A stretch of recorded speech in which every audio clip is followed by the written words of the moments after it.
Hi, and welcome to episode 15 of my Darkest Dungeon playthrough series. I'm Icon, and we're going to smash some monsters tonight. I haven't decided yet where to go, as you already might have assumed, so I think I might go for more bosses today. But there's also the option of going towards the coves. I want to clear out the easier bosses by now, because we're going towards tier 2 dungeons quite soon, and because of that, my reserve in low-level adventurers will dwindle, and you can't send these people here into... They're beyond that. They're better than that.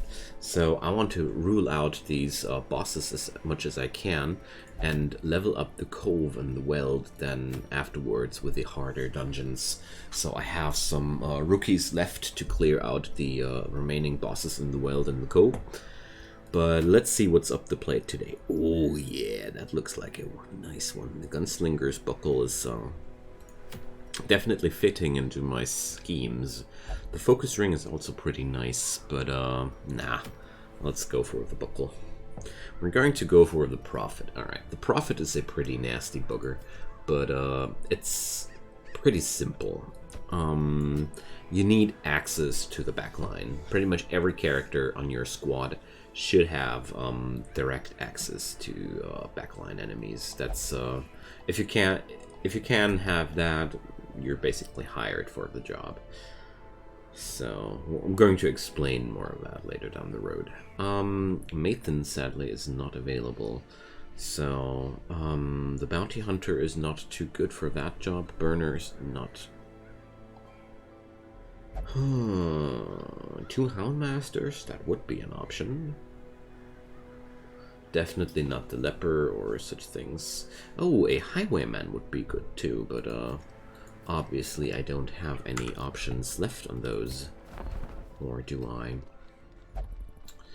There's Dane. Let's sort them by class, maybe. No, I don't have any Highwaymen left. Dang. Alright, I also have no low-level grave robbers anymore. Well. So, I think I'm going to go for a combo like this. The Hound's Rush is usable from there. Target Whistle, very important. Blackjack, not so much. That's how I want it. And we're going to go for the front line. Well. Frontline Doggo? I don't know. Not convincing me. The Bounty Hunter can't, well, I could pull the guy. Oh, there's Caltrops in...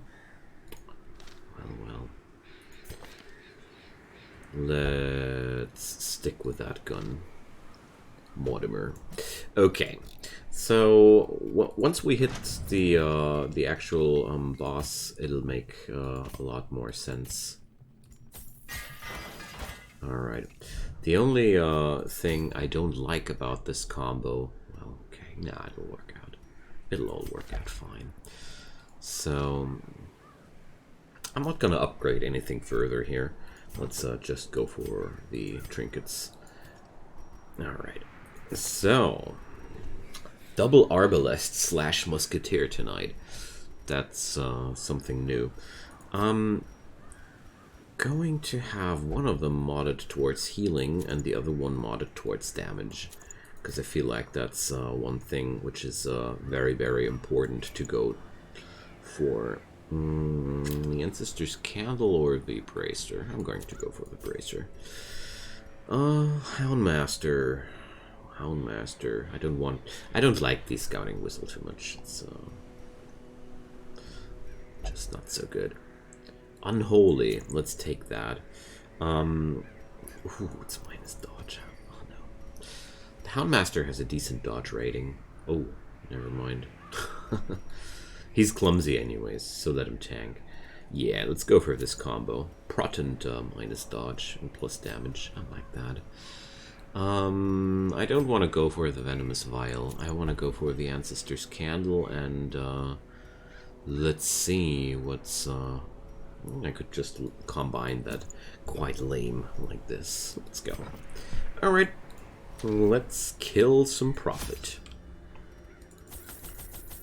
So down here I'll bring up as much food as I can, because I really like to have that.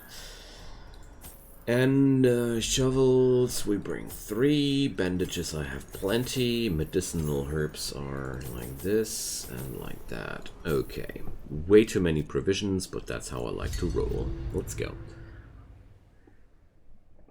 The Prophet is a real nasty bugger, but I think we're well prepared this time. So I don't want to explain too much before we actually face him. I always feel like explanations are served best in context. So I have turned off the narrator, but maybe next time when I go down for a boss, I might be turning him on again, because the stories behind these bosses are quite awesome. To be fair, I'm pretty sure our boss will be sitting over there. So I want to check out that the skills are locked in correctly.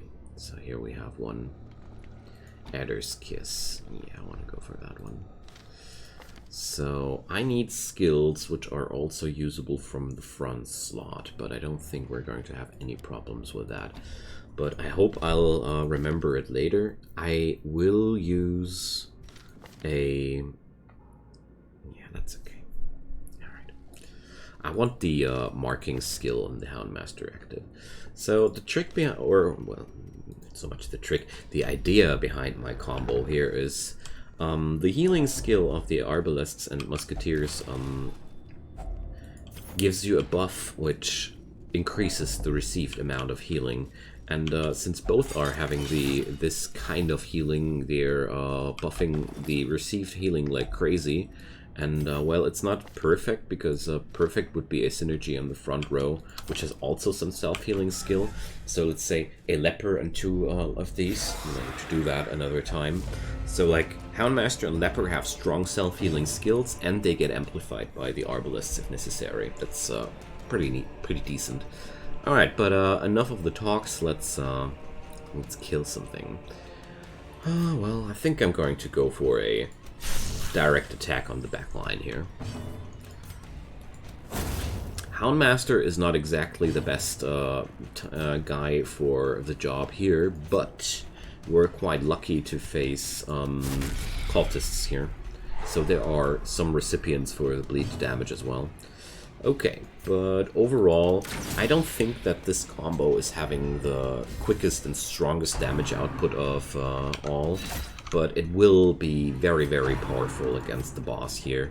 Luckily, in Tier 1, I don't have to build strong against the monsters in the dungeon itself. I can build my team wholly around the actual boss that's going to happen. That is a nice advantage, because when we hit Tier 2, it's not going to be that much easy anymore, because the monsters in Tier 2 are a lot more brutal, and we're going to see a few new ones too.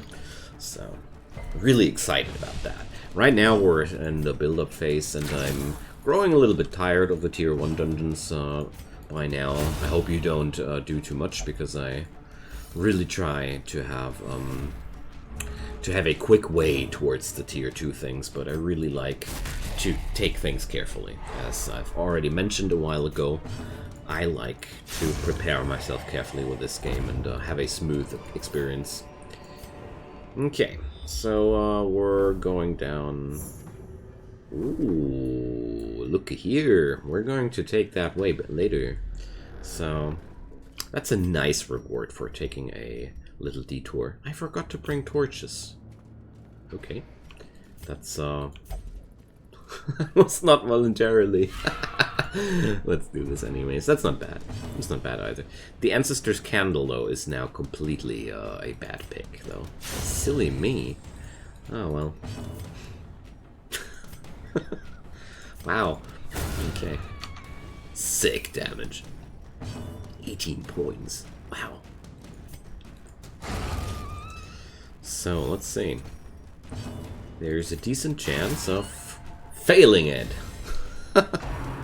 Well, I've expected a crit, to be quite honest. Ah, that's decent too.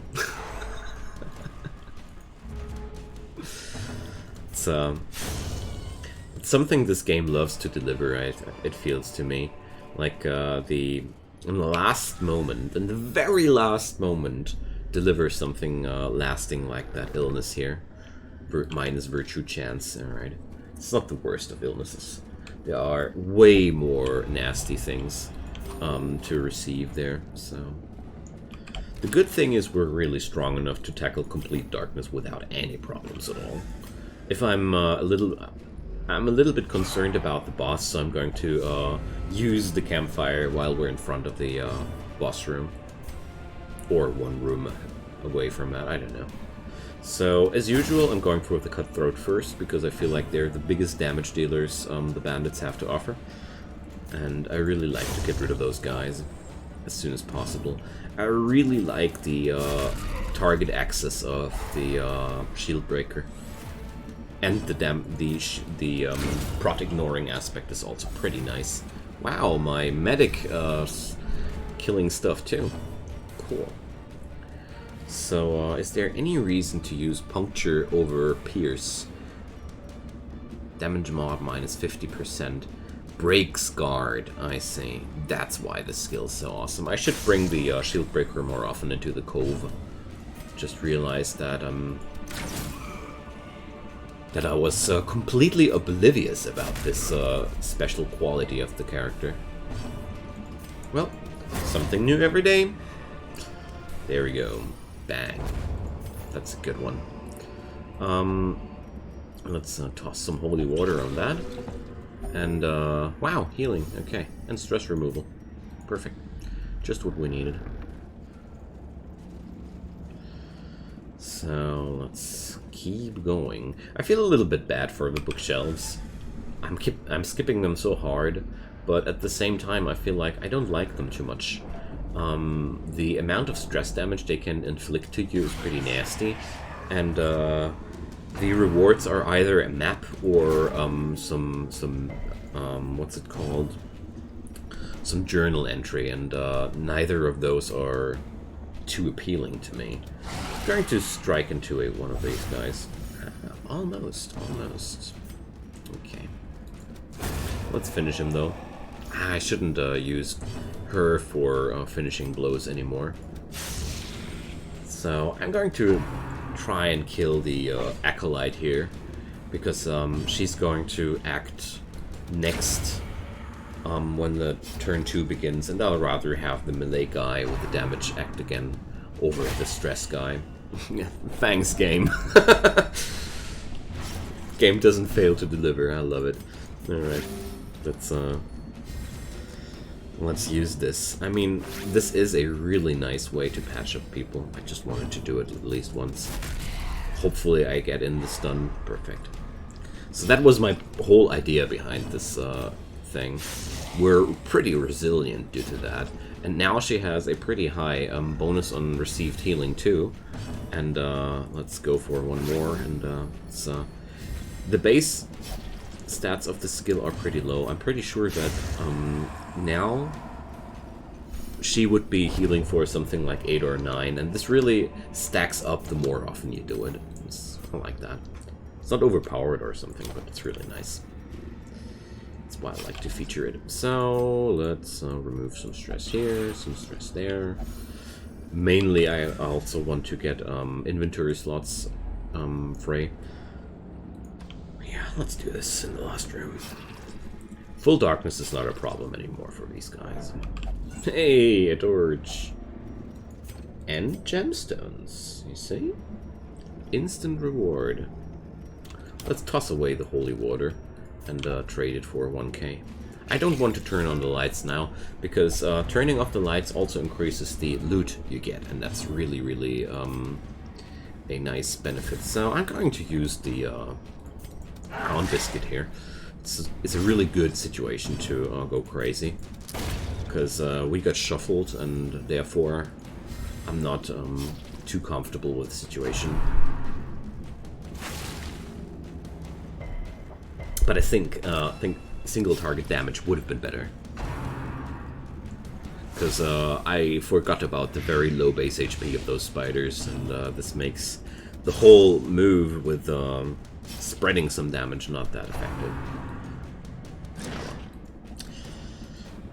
That's okay though.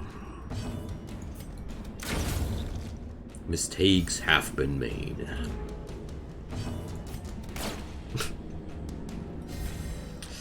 Well. Sometimes they just get to go at you. I mean, this way it's at least worth to take a rest, you know? And it's some stress removal too. Win-win. Let's go for the rush. Bang. 14 damage. It's pretty nasty too. So, let's skip on those. And reorder the party. Let's see what's behind the next door. Ah, a chest. Wonderful. And we get to surprise this time. Awesome. That's really awesome. So let's see how many of these guys we're taking out in turn 1. I'm going to go for a piercing attack on the Bone Soldier. Ah, dang.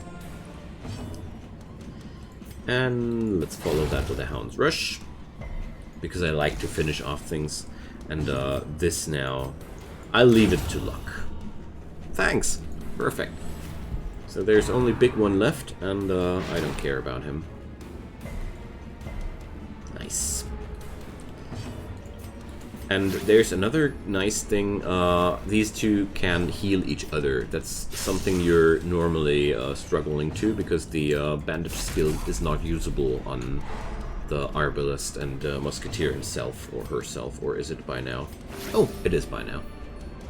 Did they change that? I was very convinced that this was not possible. Whatever. Good thing it's possible, and I was talking nonsense. Alrighty, there we go. What an easy fight. Only interested in the crests, so let's take these. And it's time to rest. Empty our inventory a little bit more. And let's see what we can do during the night time. So, doesn't seem like I'm able to prevent nighttime ambush, so I think we're going to get attacked here. So let's use self buffs then. Stress on the party is non-existent. I like the speed buff because speed buffs are very, very powerful. Ooh, I can do that. No, it doesn't stack. I had to try. I just had to try. Let's use the triage so we can heal up ourselves. Pretty sure we're getting ambushed. No? Okay. I was expecting the next Shieldbreaker event, you know. So I'm tossing away 2 units of food because I'm fine with that. There we go. So finally in front of the Prophet. Involuntary full darkness run. Nice. Well, not full darkness. I'm taking the boss like a coward. So, I wanted to change the Blackjack with the target whistle because I know that the Blackjack skill is entirely useless in this encounter. So, the Prophet is somebody who's hiding in slot 4 the whole fight. He's attacking you with this prognostication skill, and there's going to be a big nasty chunk of rubble falling down on this slot next. Luckily I got the Serpent's Way skill, and this gives me block, so we're going to mitigate that strike completely. That was something I had on the back of my mind with the Shieldbreaker. So next thing, put the target whistle on that bad guy, because we're going to focus our fire on him, and these 3 guys get pretty nasty damage increases due to Mark. I love to spam Mark on bosses, because it's, well, pretty obvious, isn't it? Overall, I think marking enemies is a very, very important strategy later down the road. Oh, she even dodged that one. Nifty. Or he. I think it's a he. Mortimer is a pretty male name. So, there's this one. I'm going to guard one of those because the Houndmaster excels at buffing himself with high amounts of dodge, so Let's do this. I'm going to do it like that. Otherwise, the shield breaker is non-ideal. I would have preferred a Hellion for slot 1 because I love the Iron Swan skill. Oh boy, those nasty crits. Those nasty crits. But overall, the strategy here is making him look quite weak, but these attacks are pretty strong. That's why I'm bursting him down like that. Because if you let this combat take too long, you're really in trouble. You're really, really in trouble. But this way, we're having a quite easy time. I didn't even take the doggy treats here. So there we go. It's my personal favorite go-to method to just spam the hell out of people who are able to attack an enemy on slot 4. That's the basic strategy I was having in mind. Nothing special actually, but it's very effective. Also, I start enjoying using a little bit more sophisticated builds like the double musketeer here. But as I mentioned it during the last episode, it doesn't make too much sense to do that too intensely in Tier 1. So we are going to see more of that action in Tier 2. I'm already considering to give this series a Season 2 relaunch, or I don't know how to call it once we're hitting the Tier 2 boundaries, because I feel like I can totally understand everybody here in the audience who's like, oh well, the Tier 1 stuff, it's not that interesting to watch, but the higher difficulty stuff, that's what I would like to watch. So I'd really love to know what you guys think about that idea, so feel free to leave me a comment down below, because I'd really love to have this series a little bit more visible, if you get my idea. Alright, so we're almost over there at the secret room. It's such a lucky coincidence that we've snooped out that secret room. I'm so happy about that. And we're really going to lick out the last crumbs of treasure out of this dungeon. But let's see. I can't afford one more key. I'm going to miss a key in the last chamber then, but I don't care. I don't even know if this is going to be a treasure locked behind a key. That's not necessarily the case. So we're using a little last bit of food here too. It's good. Appreciate that. So do I need to cross any more boundaries like these so we can take away the shovels too? And there we go. Well, actually no. I'm going to go for this room first and then for the other one, because I don't want to have a stockpile of trapezohedrons in my inventory when I'm going for the last room. Not so much my style. Alright, so doggy treat is already removed. Great. It's a pretty nasty party. The arbalists are pretty strong. So I'm trying to focus my fire on these guys right away. And give some patch on the Houndmaster. Got pretty roughed up in the last fight. And also a little bit more careful. These guys have some punch behind their attacks. We took out already one of their squad, so I feel quite good with that. There we go. That's profit, I'd say. Definitely like how that went off. So I really... well, that's a little bit of a waste to use the armor penetrating skill like that, but... because the Arbalist doesn't have any prod. No, that's a waste. I don't care. Bang. Such nice numbers at the attacks now. And you see, this chest is not needing a key. I was right. So... I do have the exact right amount of keys on me. Nice. Really nice. And... we got a blind fire on this. Alright. A dodge stone. Well, I can remove the medicinal herbs. I really like to you pick up as much as possible out of these dungeons. So, well, I'm going to leave behind that green stone because I'm absolutely sure that I'm going to find something better here. Haha, nasties. We're getting one more. Cool. I like that. I really like that. My greed is getting punished severely. Good job, dungeon. So I'm taking out the Quatir before he's able to act like that. And her damage is 5 on 10, 5 to 10, so there we go. I was hoping that she's able to pierce this guy down. And wow, nice. That Unholy Slayer's ring really did the job here. So only one Bone Soldier left after turning run. I love it. But this'll be over soon. Once we do tier 2 dungeons, we're not going to have this luxury as often anymore. So very cool. Some more heirlooms, and let's pick up the bounty. Yeah, that's what I like to see. We're really carrying home some loot now.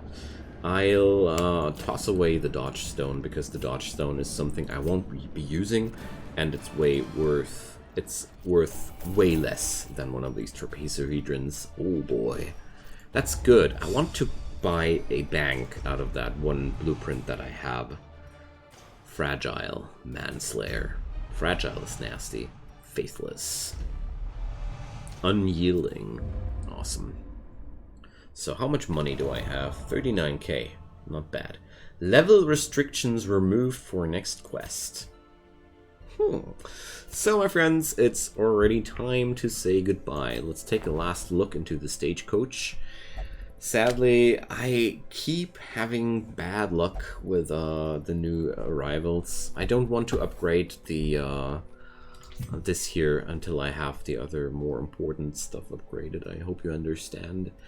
It would help to upgrade the Stagecoach network, but there are other things way more important. Anyways, friends, feel free to drop me a comment down below. A thumbs up helps a ton to make this series more visible.